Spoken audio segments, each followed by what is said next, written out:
Hello everybody, this is AK. I'm back. So if you have been following me for a while, at least the last couple of years, you know that when the Singapore savings bonds were offering yields, 10-year average yields of higher than 3% per annum, I was buying Singapore savings bonds instead of doing voluntary contributions to my CPF account. Because I said for my age group, if I were to do voluntary contribution to my CPF account, I would be getting an average interest rate of about 3% per annum, right? Bulk of the money goes into the OA, then some of the money goes into the SA, 2.5%, 4%, and then the CPF will split the money into these two accounts based on my age group, and the average interest rate was about 3% per annum. So if Singapore savings bond should offer higher than 3% per annum, it makes sense for me to buy Singapore savings bonds instead. All right.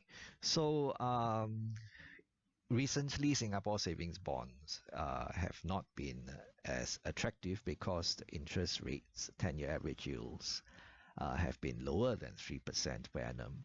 So in a more recent video, I said that I would resume a voluntary contribution to my CPF account, especially when I'm already 54 this year, and if I were to do voluntary contribution to my CPF account, I'm basically getting a 3% interest rate for a 1 or 2 years fixed deposit, right? 3% per annum for 1 or 2 years fixed deposit, which isn't too bad, right? And of course, it's not really a fixed deposit because you can't break it. I can only access the money when I'm 55, which isn't too far away for me. Right, so when people ask me, if I'm buying more Singapore savings bonds, I say no. For me, I would rather do voluntary contributions to my CPF account.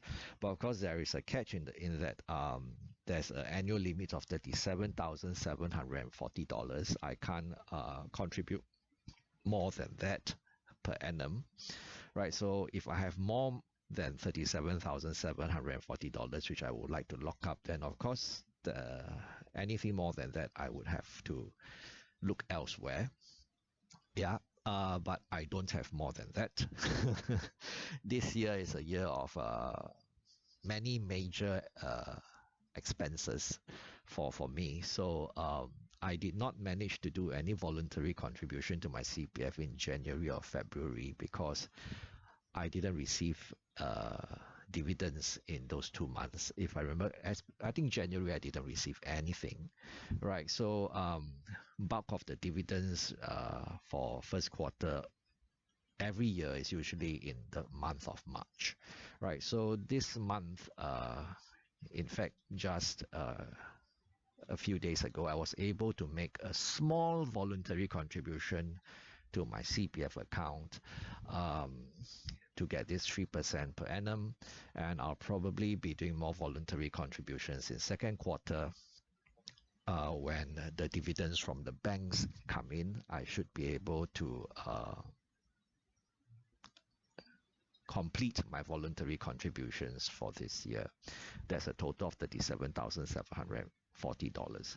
So if you are like me, you are in your 50s, you are between 50 to 54 years old, and you don't mind having the money locked up, until you are 55, and if you had the intention of buying Singapore savings bonds anyway to keep till maturity, it might make more sense to do voluntary contributions to your CPF account, or do top-ups your CPF account instead of buying Singapore savings bonds. So if you want to lock up the money for 10 years in Singapore savings bonds, in fact, if that's your mentality, then if you are 45, you can consider strengthening your CPF savings, because 10 years, there'll be the time, 10 years you'll be 55, right? And you can access your money, right? So this is just me talking to myself about what makes more sense, Singapore savings bonds